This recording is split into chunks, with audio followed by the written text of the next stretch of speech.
새벽 3시 낡은 모텔 205 방문을 두드렸습니다. 서비스입니다.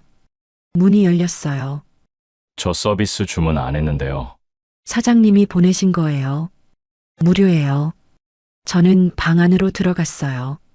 침대에 엎드려 계세요. 허리 많이 아프시죠? 네, 항상 아프죠. 저는 말했습니다. 다른 것도 있어요. 어떤 거인가요? 긴 거는 5만 원 괜찮으세요? 이야기 시작하기 전 무료로 할 수 있는 구독과 따봉 버튼인 좋아요 부탁드립니다. 알림 설정도 해두시면 새 영상이 올라올 때마다 제일 먼저 시청하실 수 있습니다. 혹시 이야기 어디에서 듣고 계신가요?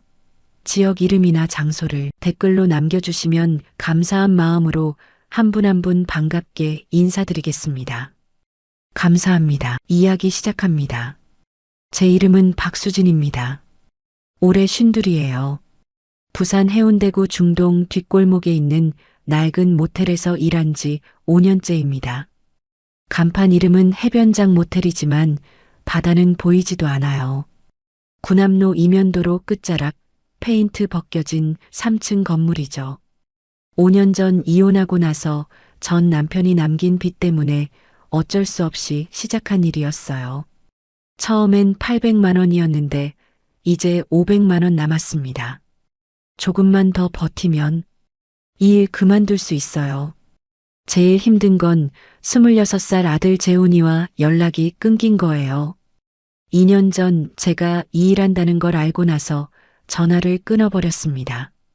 엄마, 그런 일 하지 마. 창피해. 그게 마지막 통화였어요.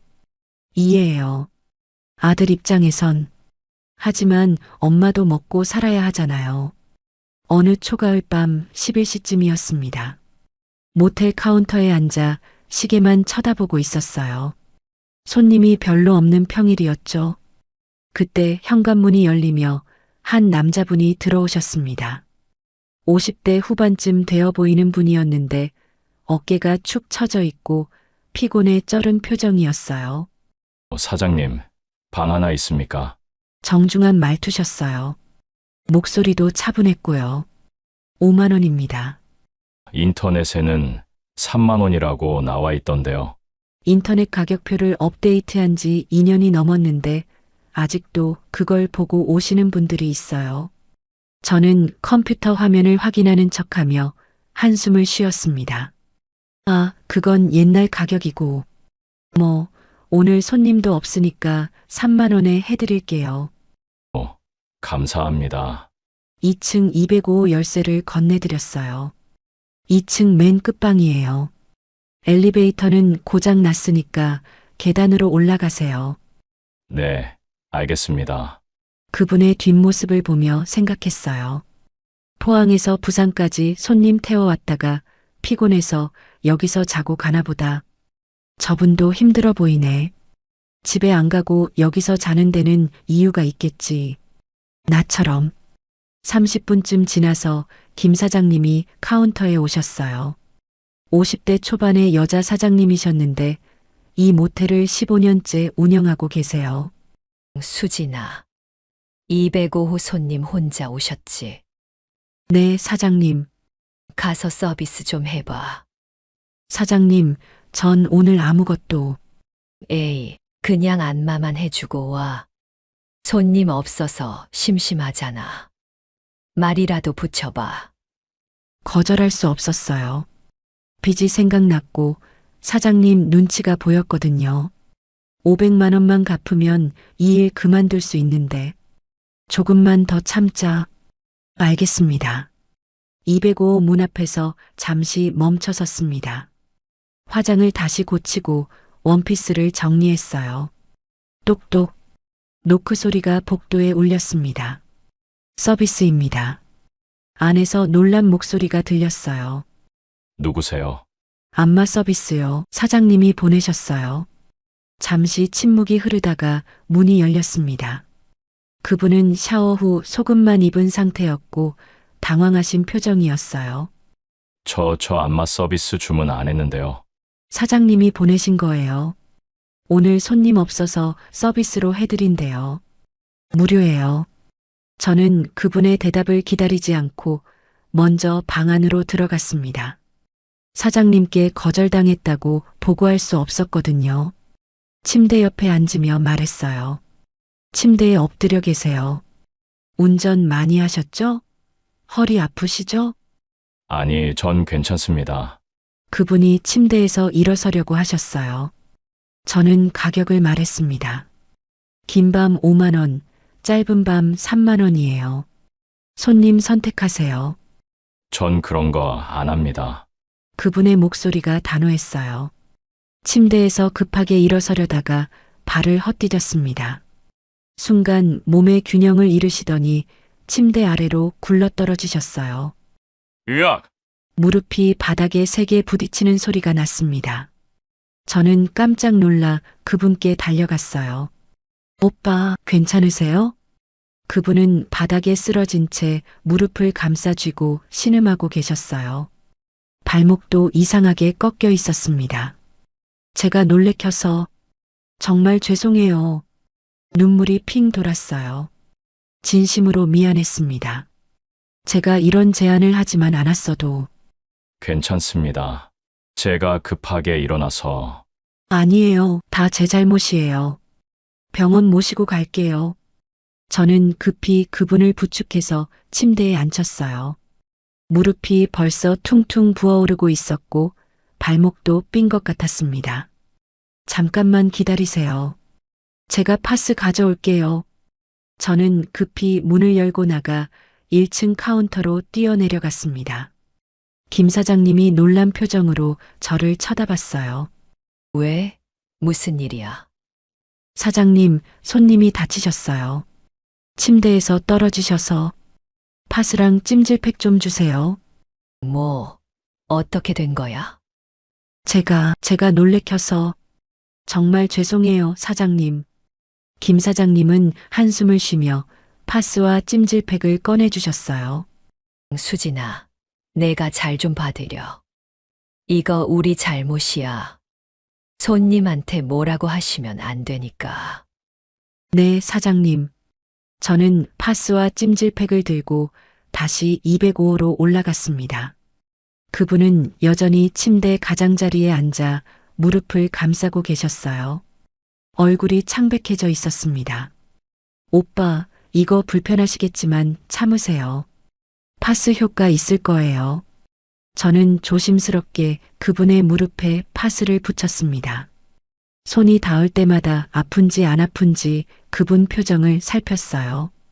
괜찮습니다. 제가 너무 급하게 일어나려다가 아니에요. 다 제 잘못이에요. 정말 죄송해요. 눈물이 흘러내렸습니다. 화장이 번졌어요. 그분이 저를 쳐다보셨습니다. 정말 괜찮습니다. 원래 무릎이 안 좋았어요. 제 잘못이에요. 내일 아침에 병원 가봐야 할 것 같아요. 제가 모시고 갈게요. 그날 밤 저는 그분 곁을 떠나지 않았습니다. 새벽까지 찜질팩을 바꿔드리고 물을 떠다드리고 움직이실 때마다 부축해드렸어요. 그렇게 저와 민호 씨의 일주일이 시작됐습니다. 다음 날 아침 9시쯤 눈을 떴습니다. 저는 의자에 앉은 채 졸다가 깬 거예요. 목이 뻐근했어요. 침대에 누워 계신 민호 씨를 보니 아직 주무시고 계셨습니다. 무릎 부분 이불이 불룩하게 올라와 있는 게 많이 부은 것 같았어요. 조심스럽게 일어나 화장실에서 얼굴을 씻었습니다. 거울을 보니 번진 화장에 다크서클이 짙게 깔려 있었어요. 52년을 살아오며 이렇게 밤을 새워본 게 언제였을까요?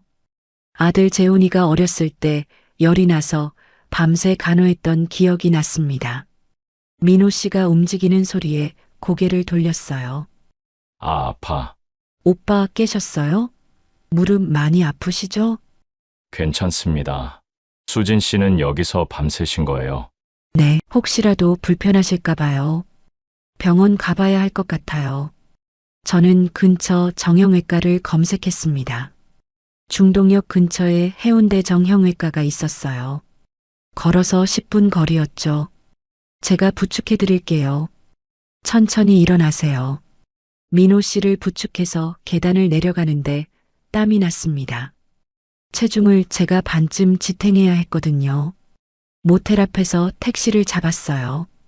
택시 안에서 민호 씨가 말씀하셨습니다. 죄송합니다. 수진 씨. 제가 다 폐를 끼쳐서. 무슨 말씀이세요? 다 제 잘못인데요. 아니에요. 제가 조심했어야죠. 택시기사님이 백미러로 우리를 쳐다봤어요. 저는 얼른 고개를 돌렸습니다. 해운대 정형외과는 중동역 4번 출구 바로 앞 건물 2층에 있었어요. 엘리베이터를 타고 올라가니 대기 환자가 꽤 많았습니다.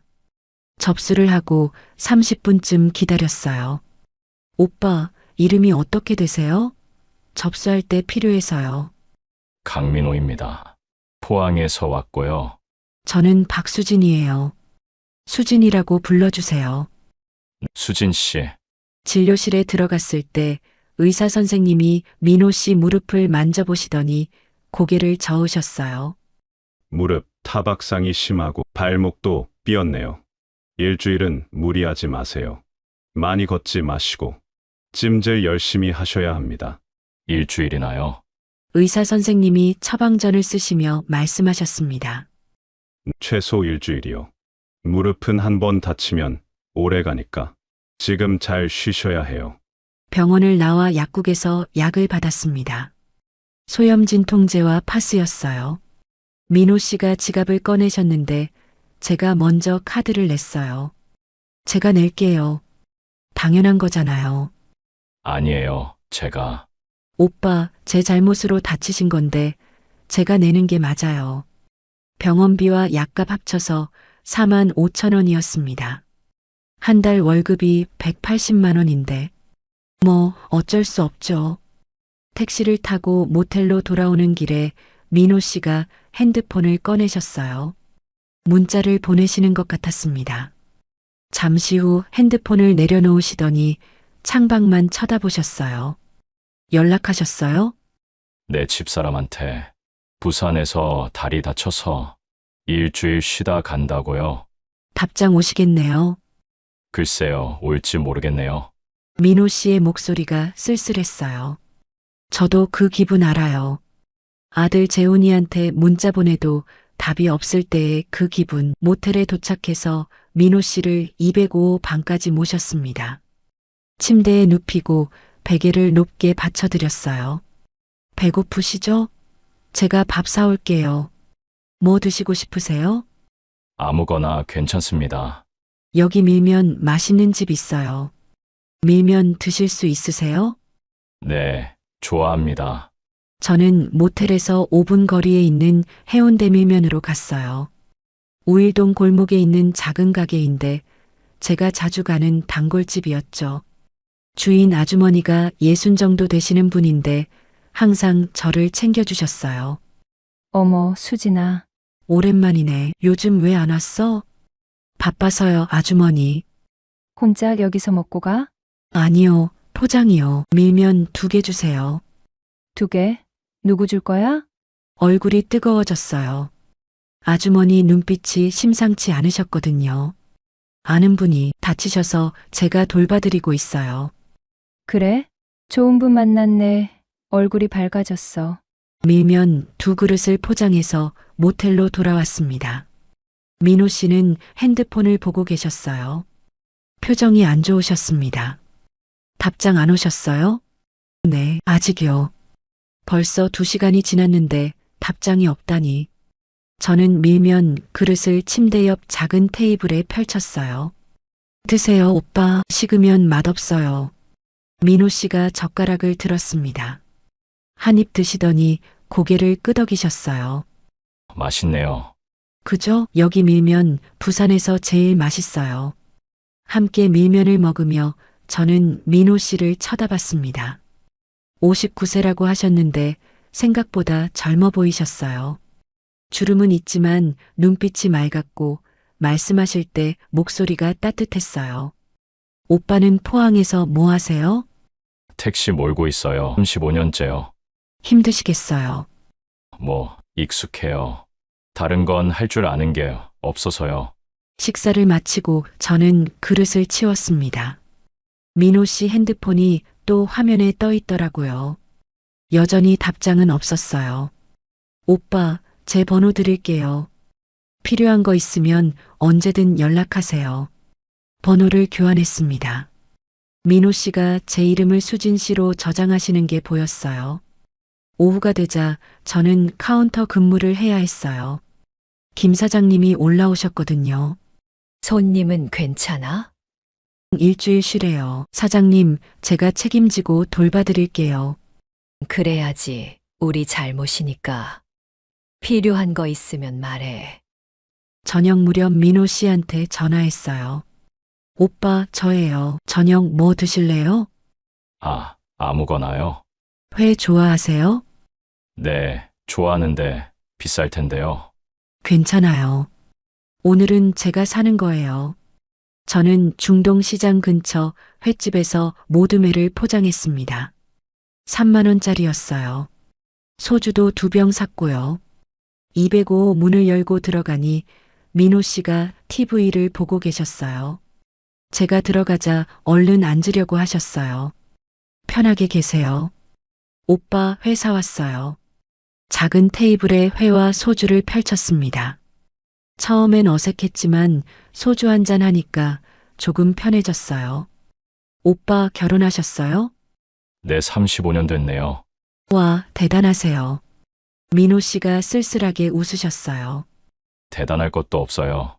8년째 각방 쓰거든요. 각방이요? 내 대화도 없고 그냥 한 집에 사는 남이에요. 민호 씨의 목소리가 낮아졌습니다. 저는 소주잔을 채워드렸어요. 저도 이혼했어요. 5년 전에요. 민호 씨가 저를 쳐다보셨습니다. 힘드셨겠어요. 네, 근데 이혼하길 잘했어요. 남편이 술만 마시면 손을 들었거든요. 민호 씨가 제 손을 잡으셨어요. 따뜻한 손이었습니다.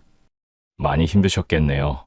그 손길이 얼마나 따뜻한지 눈물이 날 것 같았어요. 오랜만에 느껴보는 온기였습니다. 그 손길이 얼마나 따뜻한지 눈물이 날 것 같았어요. 오랜만에 느껴보는 온기였습니다. 셋째 날 아침 7시에 눈을 떴어요. 저는 제 방에서 잤는데 민호 씨 생각에 일찍 일어났습니다. 구남로 쪽 편의점에서 김밥이랑 바나나 우유를 샀어요. 민호 씨가 좋아하실 것 같았거든요. 205 문을 노크했습니다. 오빠, 저예요. 아침 가져왔어요. 벌써 오셨어요. 문이 열렸어요. 민호 씨는 이미 씻으신 상태였습니다. 일찍 일어났어요. 오빠 생각나서요. 제 입에서 나온 말에 스스로 놀랐어요. 얼굴이 뜨거워졌죠. 고맙습니다. 수진 씨. 함께 김밥을 먹으며 민호 씨가 말씀하셨어요. 수진 씨, 오늘 날씨 좋은데 잠깐 밖에 나가도 될까요? 방에만 있으니까 답답해서요. 당연하죠. 무릎은 괜찮으세요? 어제보다 훨씬 나아졌어요. 그럼 송도 해변 가실래요? 여기서 가까워요. 제가 부축해 드릴게요. 송도의 수욕장은 모텔에서 걸어서 15분 거리였어요. 하지만 민호 씨 무릎 때문에 천천히 가야 했죠. 제가 어깨를 받쳐드리고 한 걸음 한 걸음 걸었습니다. 송도 구름 산책로 입구를 지나 해변 쪽으로 갔어요. 바다가 보이는 벤치에 앉았습니다. 9월 초에 햇살이 따뜻했어요. 바다 보니까 기분이 좋네요. 저도 힘들 때 여기 와요. 바다가 위로가 되거든요. 파도 소리가 들렸습니다. 갈매기들이 날아다니고 있었어요. 한참을 말없이 앉아 있다가 민호 씨가 입을 여셨습니다. 수진 씨, 저희 부부 언제부터 이렇게 됐는지 모르겠어요. 처음엔 사랑했어요. 26살에 결혼해서 아이들도 낳고 열심히 살았죠. 큰애가 33, 작은 애가 30이에요. 자녀분들 다 크셨네요. 네. 근데 어느 순간부터 대화가 없어졌어요.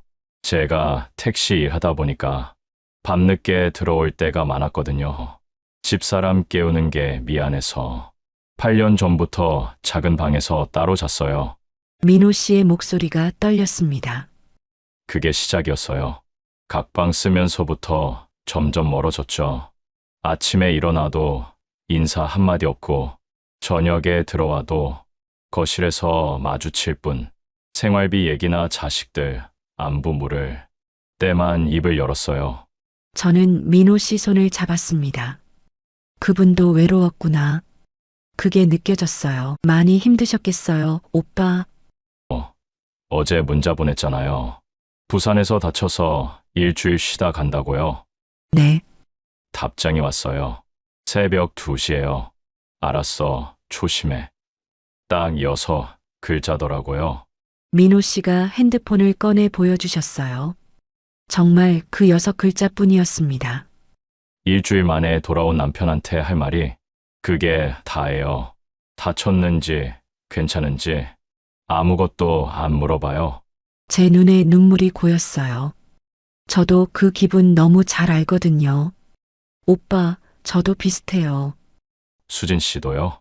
제가 25살에 결혼했어요. 남편은 처음엔 좋은 사람이었어요. 아들 낳고 평범하게 살았죠. 말을 이어가기가 힘들었어요. 하지만 민호 씨가 제 손을 꽉 쥐어주셨습니다. 근데 남편이 사업 실패하고 나서 술을 마시기 시작했어요. 처음엔 집에서만 마셨는데 점점 심해졌죠. 술만 마시면 손이 나왔어요. 참고 살았어요. 아들 재훈이 때문에요. 엄마 없이 자라면 안 된다고 생각했거든요. 근데 어느 날 남편이 재훈이한테까지 손을 댈 뻔했어요. 목이 메었습니다. 그날이 생생했어요. 그때 정신이 번쩍 들었죠. 이혼해야겠다고요. 재훈이가 20살 때였어요. 잘하셨어요. 용기 내셨어요. 근데 이혼하고 나니까 빚이 엄청났어요. 남편 명의 빚이 다 제 명의였거든요. 집도 담보로 잡혀 있고 남편은 도망가고 눈물이 흘렀습니다. 민호 씨가 제 어깨를 감싸주셨어요. 할 수 없이 이 일 시작했어요. 빨리 갚고 싶어서요. 처음엔 800만 원이었는데 이제 500만 원만 남았어요. 많이 힘드셨겠어요. 제일 힘든 건 아들이에요. 재훈이가 26살인데 2년째 연락이 없어요. 왜요? 제가 모텔에서 일한다는 걸 알고 나서요. 마지막 통화 때 엄마 그런 일 하지 마. 창피해라고 하더라고요. 그 뒤로 전화도 안 받고 문자도 답이 없어요. 어깨가 떨렸습니다. 민호 씨가 저를 꽉 안아주셨어요. 재훈이가 아직 어려서 그래요. 나중에 크면 이해할 거예요. 그랬으면 좋겠어요. 제가 엄마로서 부족해서. 아니에요. 수진 씨 잘못 아니에요. 먹고 살려고 하신 일인데 부끄러울 게 뭐가 있어요. 한참을 그렇게 안고 있었습니다. 바다 소리만 들렸어요. 송도 케이블카가 머리 위로 지나갔습니다. 우리 둘 다 힘들게 살았네요. 그러게요. 그래도 수진 씨 만나서 다행이에요. 저도요, 오빠 만나고 나서 오랜만에 마음이 편해요. 민호 씨가 제 얼굴을 쳐다보셨어요. 눈빛이 따뜻했습니다. 저도 그래요. 수진 씨랑 있으면 외롭지 않아요. 해가 중천에 떠 있었어요. 배가 고파졌습니다. 오빠, 점심 먹으러 갈까요? 그럴까요? 저는 민호 씨를 부축해서 송도 해변 쪽 식당가로 갔어요. 송도의 집이라는 간판이 보였습니다. 작은 식당이었지만 깨끗해 보였어요. 회덮밥 2개를 시켰습니다. 먹으면서도 계속 이야기를 나눴어요. 민호 씨 자식들 얘기, 제 어린 시절 얘기, 힘들었던 순간들, 행복했던 기억들, 모든 걸 나눴습니다. 마치 오래 알고 지낸 친구처럼 편안하게 이야기할 수 있었어요. 모텔로 돌아오는 길, 나란히 걸으며 어깨가 살짝 닿았습니다. 민호 씨가 제 손을 잡으셨어요. 그 손이 따뜻했어요. 이 사람과 함께 있으면 외롭지 않았습니다. 그 손이 따뜻했어요. 이 사람과 함께 있으면 외롭지 않았습니다. 넷째 날 아침이었어요. 어제보다 훨씬 편안하게 잠에서 깼습니다. 민호 씨한테 전화했어요. 오빠, 주무셨어요? 네. 수진 씨 잘 잤어요. 무릎은 어때요? 많이 나아졌어요. 이제 좀 걸을 만해요. 그럼 오늘 해운대 쪽으로 갈까요? 구경도 하고요. 아침은 해운대 시장 근처 할매 국밥에서 먹었어요. 중일동 재래시장 안쪽에 있는 오래된 국밥집이었죠. 선지 국밥이 유명한 집이었습니다. 오빠, 선지 괜찮으세요? 네, 좋아해요. 뜨끈한 국밥을 먹으니까 속이 풀렸어요. 민호 씨도 맛있게 드시더라고요. 오전엔 해운대 수욕장을 걸었습니다. 관광객들이 많았어요. 9월인데도 바다에 들어가는 사람들이 있었죠. 우리는 모래사장을 천천히 걸었어요. 민호 씨가 무릎을 다쳐서 빨리 걷지 못했지만 오히려 그게 좋았습니다. 수진 씨, 앞으로 뭐 하고 싶으세요? 빚 다 갚으면 이 일 그만두고 싶어요. 그럼 뭐 하실 거예요? 작은 식당이라도 하고 싶어요. 요리 좋아하거든요. 민호 씨가 환하게 웃으셨어요. 어제 김치찌개 맛있었어요. 식당 하시면 잘하실 것 같아요. 제 얼굴이 뜨거워졌습니다. 칭찬에 약한 편이거든요. 점심은 동백섬 쪽 원조 할매 집에서 물회를 먹었어요. 민호 씨가 계산하시겠다고 하셨는데 제가 먼저 카드를 냈죠. 제가 낼게요. 오빠 다치셔서 일도 못 하시잖아요. 미안합니다. 수진 씨, 제가 폐만 끼치네요. 무슨 말씀이세요? 전 좋아요. 오후엔 모텔로 돌아와 쉬었어요. 민호 씨 무릎에 찜질도 해드리고 TV도 함께 봤습니다. 저녁 때가 됐어요. 오빠, 오늘은 회 어때요? 소주도 한잔하고요. 좋죠. 근데 또 수진 씨가 사시면 괜찮아요. 제가 사고 싶어서 사는 거예요. 중동시장 안삼진 수산에서 모드매를 샀어요. 중자였는데 35,000원이었습니다. 소주는 편의점에서 2병 샀고요. 205방에서 회를 펼쳤습니다. 민호 씨가 소주잔을 들으셨어요. 수진 씨 건배할까요? 네, 오빠. 짠. 소주잔이 부딪히는 소리가 작게 났어요. 시원한 소주가 목을 타고 넘어갔습니다. 한 잔, 2잔. 마시다 보니 취기가 올라왔어요. 민호 씨 얼굴도 빨개지셨습니다. 수진 씨는 앞으로 어떻게 살고 싶으세요? 글쎄요, 편안하게 살고 싶어요. 아들이랑도 화해하고요. 그러실 거예요. 재훈이가 꼭 연락할 거예요. 오빠는요? 어떻게 살고 싶으세요? 민호 씨가 긴 침묵을 하셨어요. 소주잔을 들여다보시더니 말씀하셨습니다. 솔직히 모르겠어요. 이대로 죽을 때까지 택시나 모일 것 같아요. 집사람이랑은요? 이혼할 용기도 없고 그냥 이대로 살다 죽겠죠. 제 가슴이 아팠어요. 오빠도 행복할 권리가 있는데 행복이 뭔지 모르겠어요. 오랫동안 잊고 살았거든요. 저는 민호 씨 손을 잡았습니다. 오빠, 저랑 있을 때는 어때요? 민호 씨가 저를 쳐다보셨어요. 눈동자가 흔들렸습니다. 행복해요. 오랜만에 느끼는 기분이에요. 저도요. 오빠 만나고 나서 웃게 됐어요. 이 일하면서 웃는 법을 잊었는데 민호 씨가 제 손을 더 꽉 쥐셨어요. 수진 씨, 네, 오빠. 저 수진 씨가 좋습니다. 심장이 빠르게 뛰었어요. 얼굴이 화끈거렸습니다. 저도 오빠 좋아해요. 민호 씨가 천천히 제 얼굴에 가까이 오셨어요. 제 볼에 살짝 입을 맞추셨습니다. 따뜻했어요. 그날 밤 우리는 서로를 확인했습니다. 민호 씨가 조심스럽게 물으셨어요. 네, 좋아요. 제가 속삭였습니다. 그때 알았어요. 왜 친구 미경이가 그렇게 말했는지를. 수진아, 진짜 사랑하면 다 느껴진대. 소문이 사실이었구나. 하지만 저에게는 두렵지 않았어요. 오히려 살아있다는 느낌이었습니다. 52년을 살면서 처음 느끼는 이 떨림.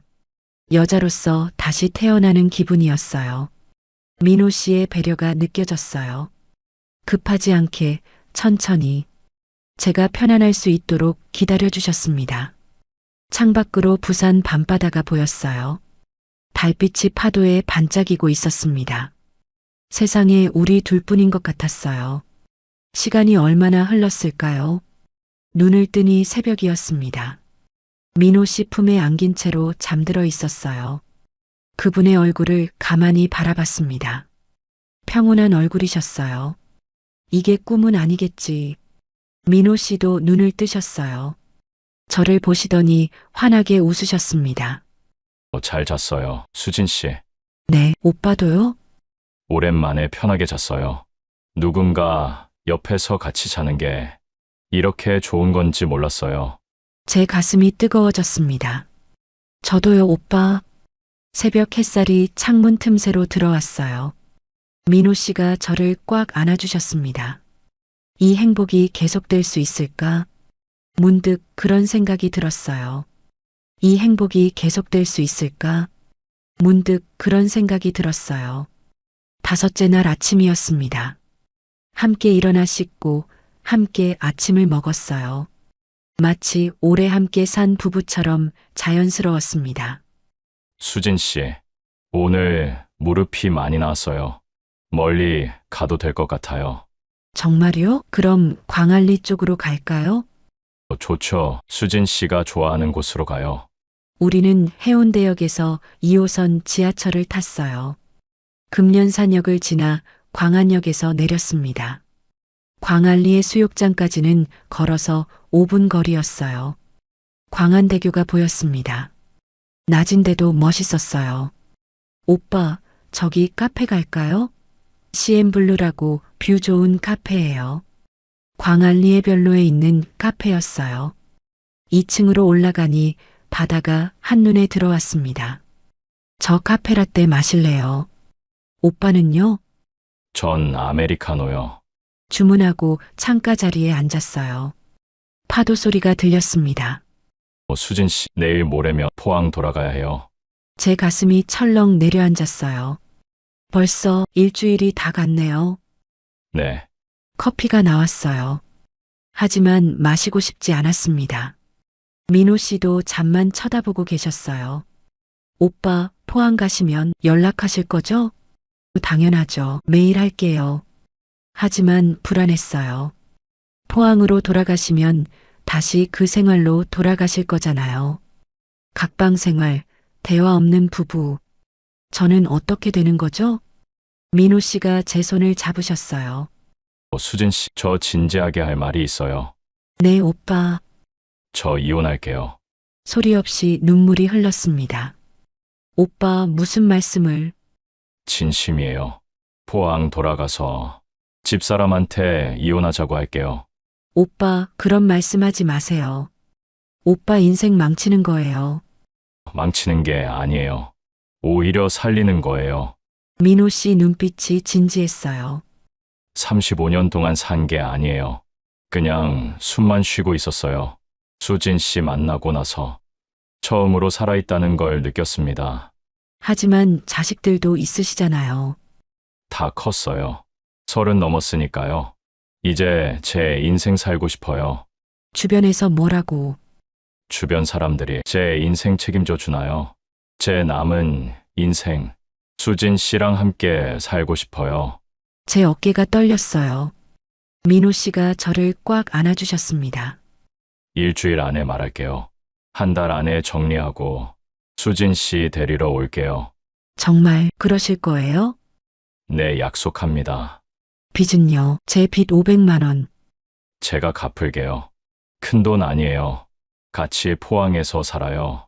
작은 집 하나 얻어서요. 오빠, 수진 씨도 저 좋아하죠? 네, 좋아해요. 정말 좋아해요.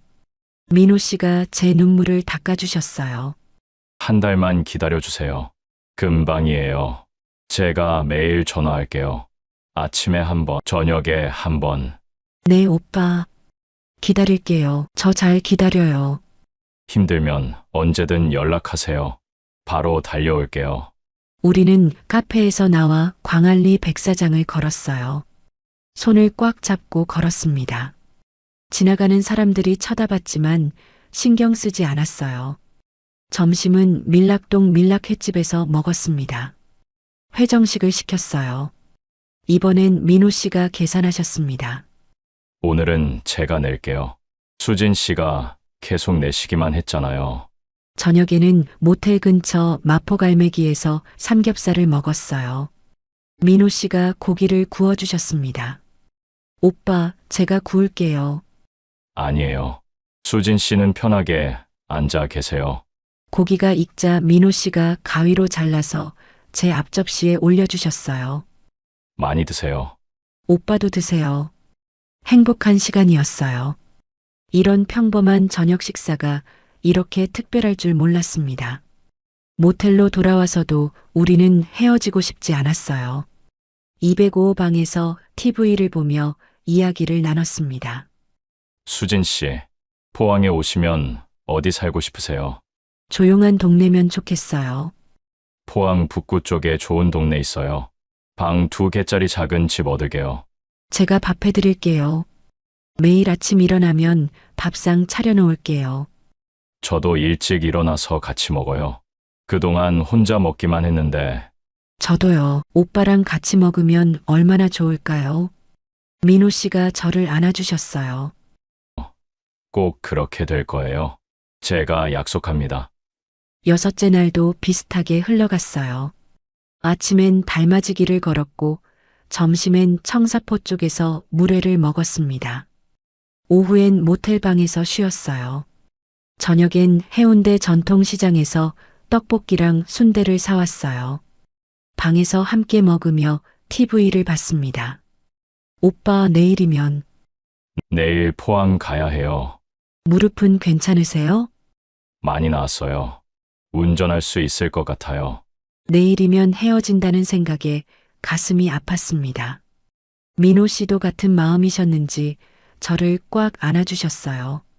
그날 밤도 우리는 함께 있었습니다. 내일 헤어질 생각을 하니 더 소중했어요. 7째 날 아침이 밝았습니다. 헤어지는 날이었어요. 7째 날 아침이 밝았습니다. 헤어지는 날이었어요. 저는 새벽부터 잠을 설쳤어요. 민호 씨를 보내기 싫었습니다. 하지만 보내야 했죠. 그분이 약속을 지키려면 포항에 돌아가셔야 했으니까요. 아침 8시에 205호로 갔습니다. 민호 씨는 이미 짐을 싸고 계셨어요. 오빠, 벌써 준비하셨어요? 네, 9시에 출발하려고요. 제 목소리가 떨렸어요.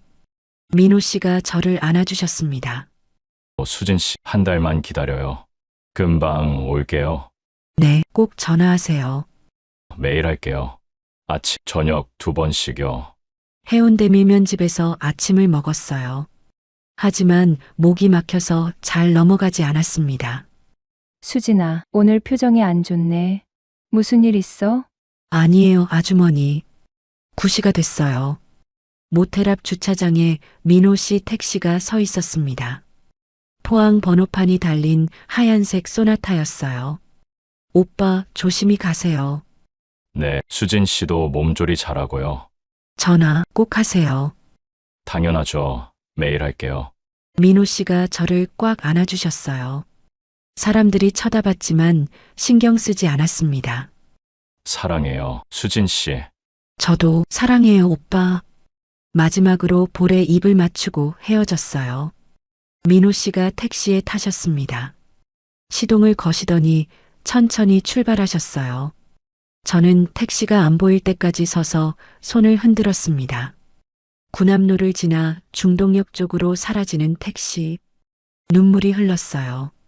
그날 오후 2시쯤 민호 씨한테서 전화가 왔어요. 수진 씨, 저 지금 포항 도착했어요. 무릎은 괜찮으세요? 운전하시느라 힘드셨죠? 괜찮아요. 수진 씨 보고 싶어요. 저도요, 오빠. 내일 집사람한테 말할게요. 이혼하자고요.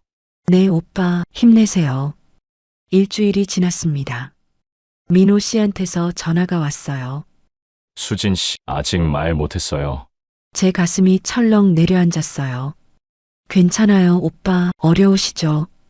천천히 해요. 미안해요. 아니에요. 기다릴게요. 전화를 끊고 한숨을 쉬었습니다. 모텔 제 방 창문으로 해운대 바다가 보였어요. 파도가 밀려왔다 밀려갔다 했습니다. 2주일이 지났어요. 또 전화가 왔습니다. 수진 씨, 죄송해요. 아직. 괜찮아요, 오빠. 조금만 더 기다릴게요. 하지만 목소리에 힘이 없었어요. 민호 씨도 느끼셨나 봐요. 수진 씨, 정말 미안해요. 제가 비겁해서. 아니에요. 35년이라는 게 무겁잖아요. 3주일째였습니다. 이번엔 제가 먼저 전화했어요. 오빠 어떻게 됐어요? 긴 침묵이 흘렀습니다. 미안해요. 수진 씨, 그 한마디에 모든 걸 알 수 있었어요. 눈물이 흘렀습니다. 괜찮아요. 조금만 더 시간을 주세요. 제가 꼭. 네, 기다릴게요. 하지만 제 목소리는 떨리고 있었어요. 한 달이 지났습니다. 민호 씨한테서 전화가 왔어요. 저는 전화를 받고 싶지 않았지만 받았습니다. 수진 씨, 네, 오빠. 아직도 말을 못 꺼냈어요. 긴 침묵이 흘렀어요. 제가 먼저 입을 열었습니다. 알았어요. 수진 씨, 조금만 더. 오빠 됐어요. 아니에요. 수진 씨, 제가. 알아요. 오빠 입장 이해해요. 35년이라는 게 얼마나 무거운지 저도 알아요. 민호 씨가 울먹이는 소리가 들렸어요. 사실 저도 알고 있었어요. 오빠가 말 못하실 거라는 거요. 그래도 기다리긴 했지만 기대는 안 했어요. 수진 씨, 오빠, 저 괜찮아요. 일주일 정말 행복했어요. 그걸로 충분해요. 아니에요. 제가 비겁해서. 몸 조심하시고요. 행복하세요, 오빠. 수진 씨, 기다려주세요. 제가. 오빠 됐어요. 끊을게요. 전화를 끊었습니다. 핸드폰을 내려놓고 침대에 쓰러졌어요. 베개에 얼굴을 묻고 소리 없이 울었습니다. 알고 있었어요.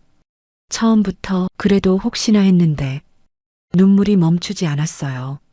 어깨가 떨렸습니다. 밤새 울었어요. 다음 날 아침 거울을 봤습니다. 눈이 퉁퉁 부어 있었어요. 화장으로 가리고 카운터로 내려갔습니다. 김 사장님이 쳐다보셨어요. 수진아, 얼굴이 왜 그래? 아니에요, 사장님. 그냥 잠을 못 잤어요. 그 택시기사 양반 연락 안 오나? 네, 김 사장님이 한숨을 쉬셨어요. 역시 그럴 줄 알았어. 남자들 다 똑같아. 저는 대답하지 않았습니다. 일을 했어요. 손님 맞이하고 방 청소하고 카운터에 앉아 있었습니다. 하지만 머릿속엔 민호 씨 생각뿐이었어요. 함께 걸었던 송도 해변 밀면을 먹었던 식당, 회를 먹으며 소주 마시던 205방. 그날 밤 결심했습니다. 핸드폰 번호를 바꿔야겠다고. 더 이상 민호 씨 전화를 받고 싶지 않았어요. 받으면 또 기대하게 될 것 같았거든요. 이제 정말 끝내야 했습니다. 이제 정말 끝내야 했습니다. 다음 날 중동역 근처 통신사 대리점에 갔어요. SKT 중동점이었습니다. 번호 변경하시는 거예요? 네, 바꾸고 싶어요. 새 번호로 바꾸시면 연락처 다 알려주셔야 하는데 괜찮으세요? 네, 괜찮아요. 번호를 바꾸고 나왔어요. 새 번호판을 보니까 정말 끝이라는 게 실감났습니다. 이제 민호 씨는 제게 연락할 수 없어요. 2달이 더 지났습니다. 저는 악착같이 일했어요. 모텔 일뿐만 아니라 낮에는 해운대 시장에서 설거지 아르바이트도 했습니다. 빚 500만 원을 전부 갚았어요. 통장 잔고를 확인하는데 눈물이 났습니다. 5년 만이었어요. 빚이 없는 살 김 사장님께 말씀드렸습니다. 사장님, 저 그만두려고요. 진짜. 수진아, 어디 갈 데 있어? 새로 시작하려고요. 그동안 감사했어요, 사장님. 김 사장님이 제 손을 잡으셨어요. 고생했어. 수진아, 앞으로 잘 살아. 네, 사장님도 건강하세요. 해운대 뒷골목을 나왔습니다. 5년 동안 일했던 해변장 모텔. 205방이 보였어요. 민호 씨와 일주일을 보냈던 그 방. 고개를 돌렸습니다. 이제 뒤돌아보지 말자. 다음 날 부산 온천장역 근처 동네 할매집이라는 한식당에 면접을 보러 갔어요. 구인 광고를 보고 전화했었죠. 70대 할머니 사장님이 저를 보시더니 물으셨어요. 요리할 줄 알아요? 네, 집에서 자주 했어요. 그래. 김치찌개 한번 끓여봐. 주방에 들어가 김치찌개를 끓였습니다. 할머니가 맛을 보시더니 고개를 끄덕이셨어요. 손이 좋네. 내일부터 나와요. 감사합니다. 새로운 시작이었어요. 아침 9시부터 오후 6시까지 일했습니다. 월급은 200만 원이었어요. 모텔 일보다 조금 더 받는 거였죠. 한 달쯤 지났을 때 핸드폰이 울렸습니다. 모르는 번호였어요. 여보세요? 엄마, 아들 재훈이 목소리였어요. 2년 만이었습니다. 재훈아.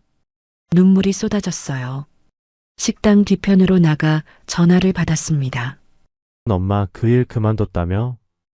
응, 다 정리했어. 재훈아, 미안해. 엄마가. 엄마 미안해. 그동안 연락 안 했던 거 나도 철없었어. 아니야, 엄마가 미안하지. 엄마 이번 주말에 부산 갈게 밥 먹자. 정말 꼭 와, 재훈아. 주말에 재훈이를 만났어요. 센텀시티역 근처 본가라는 한정식 집이었습니다. 재훈이는 많이 컸더라고요. 어느새 어른이 돼 있었어요.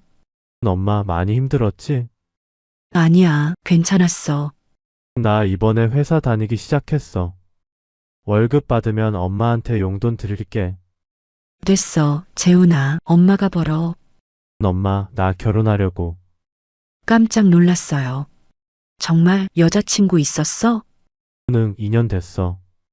이번에 소개시켜줄게. 아들이 결혼한다니 눈물이 또 났습니다. 기쁜 눈물이었어요. 1년이 흘렀습니다. 저는 동네 할매집에서 열심히 일했어요. 할머니 사장님이 요리를 많이 가르쳐 주셨습니다. 수진아, 너 나중에 식당 하면 잘하겠어. 감사해요, 사장님. 재훈이와는 한 달에 한 번씩 만났어요. 며느리도 만났습니다. 착한 아이더라고요. 2년이 지났어요. 저는 이제 54이었습니다. 돈을 조금씩 모아서 작은 식당을 차릴 준비를 하고 있었어요. 재훈이 결혼식이 있던 날이었습니다. 해운대 백스코 근처 예식장이었어요. 아들이 신랑복을 입고 서 있는 모습을 보니 눈물이 났습니다. 엄마 울지 마. 행복해서 우는 거야. 새 삶이 안정됐어요. 빚도 없고 아들이랑도 화해했고 정직한 일을 하고 있었습니다. 하지만 가끔 민호 씨 생각이 났어요. 부산 거리를 걷다가 포항 번호판 택시를 보면 혹시 민호 씨일까 싶어서 쳐다봤습니다. 물론 아니었지만요. 송도 해변을 지날 때마다 함께 앉았던 그 벤치가 보였어요. 광안리 카페 지나갈 때도 생각났죠. 오빠는 지금 어떻게 지내실까? 아직도 각방 생활하실까? 행복하셨으면 좋겠다. 그런 생각을 했습니다. 3년이 지났어요. 드디어 제 식당을 열 준비가 됐습니다. 동네 시장 근처 작은 가게였어요. 전세금 5천만 원에 권리금 2천만 원, 재훈이가 3천만 원을 도와줬어요. 수진이네 밥상이라는 간판을 달았습니다. 개업일은 한 달 뒤로 잡았어요. 재료를 사러 동네 시장에 갔다가 돌아오는 길이었습니다. 버스를 탈까 하다가 택시를 잡았어요. 손을 들자 택시 한 대가 섰습니다. 뒷문을 열고 탔는데 백미러에 비친 기사님 얼굴을 보고 얼어붙었어요. 민호 씨였습니다. 3년 만에 재회였어요. 민호 씨였습니다. 3년 만에 재회였어요. 오빠, 수진 씨, 백미러로 눈이 마주쳤습니다. 민호 씨도 깜짝 놀라신 표정이었어요. 정말 수진 씨 맞아요? 네, 오빠. 택시 안이 조용했습니다. 심장이 빠르게 뛰었어요. 어디 가세요? 동래역이요. 네, 택시가 출발했습니다. 온천장역을 지나 동래역 쪽으로 향했어요. 아무 말도 하지 못했습니다. 저 이혼했어요. 제 눈이 커졌어요. 네, 2년 전에요. 늦었지만 수진 씨 찾았어요. 1년 동안 해운대 모텔도 가봤는데 그만두셨다고 하더라고요. 번호도 바뀌었고 민호 씨 목소리가 떨렸어요. 포항에서 혼자 살다가 더 이상 못 버티겠더라고요. 결국 이혼했어요. 자식들한테 욕도 먹고 주변 사람들한테도 그래도 후회 안 해요. 그래서 부산에 네, 한 달 전에 부산으로 왔어요. 수진 씨 찾으려고 택시 일 시작했어요. 제 눈에 눈물이 고였어요. 저도 많이 변했어요, 오빠. 어떻게 지내셨어요? 빚 다 갚았어요. 모텔 일도 그만뒀고요. 지금은 동네 쪽 한식당에서 일해요. 정말요? 네. 그리고 다음 달에 제 가게 열어요. 작은 한식집이요. 민호 씨가 환하게 웃으셨어요. 축하해요, 수진 씨. 정말 대단하세요. 아들이랑도 화해했어요. 재훈이가 결혼도 했고요. 다행이에요, 정말. 동래역에 거의 다 왔습니다. 택시가 천천히 속도를 줄였어요. 수진 씨, 저 다시 시작할 수 있을까요? 긴 침묵이 흘렀습니다. 오빠, 3년이 지났어요. 알아요. 제가 늦었다는 거. 저도 많이 변했고, 오빠도 많이 변하셨을 거예요. 택시가 동래역 앞에 섰습니다. 저는 돈을 꺼냈어요. 오빠, 솔직히 말할게요. 네, 3년 전엔 오빠 정말 많이 기다렸어요. 매일 전화 오기만 기다렸죠. 근데 이제는 제 삶이 있어요. 민호 씨가 고개를 숙이셨어요. 그래도 오빠 미워하진 않아요. 오히려 감사해요. 오빠 덕분에 제가 변할 수 있었거든요. 수진 씨, 오빠, 친구로 지낼 수 없을까요? 민호 씨가 저를 쳐다보셨어요. 친구요. 네, 천천히 다시 알아가요. 3년 전 우리는 일주일밖에 몰랐잖아요. 이번엔 천천히 제대로 알아가고 싶어요. 민호 씨가 천천히 고개를 끄덕이셨어요. 그래요, 천천히. 제 가게 오픈하면 와주세요. 당연하죠. 제 번호 드릴게요. 번호를 교환했습니다. 민호 씨가 제 이름을 수진 씨로 저장하시는 게 보였어요. 3년 전처럼요. 오빠, 오늘 만나서 반가웠어요. 저도요, 수진 씨 정말. 연락할게요. 네, 기다릴게요. 택시에서 내렸습니다. 뒤돌아보니 민호 씨가 손을 흔드셨어요. 저도 손을 흔들었습니다. 택시가 출발했어요. 멀어지는 택시를 보며 생각했습니다. 이번엔 다를 것 같아. 오빠도 변했고 나도 변했으니까. 천천히 가도 괜찮아. 한 달이 흘렀습니다. 드디어 수진이네 밥상 오픈 날이었어요. 동네 시장 입구 쪽 작은 가게였지만 제 꿈이었습니다. 오전 10시에 문을 열었어요. 재훈이랑 며느리가 와서 도와줬습니다.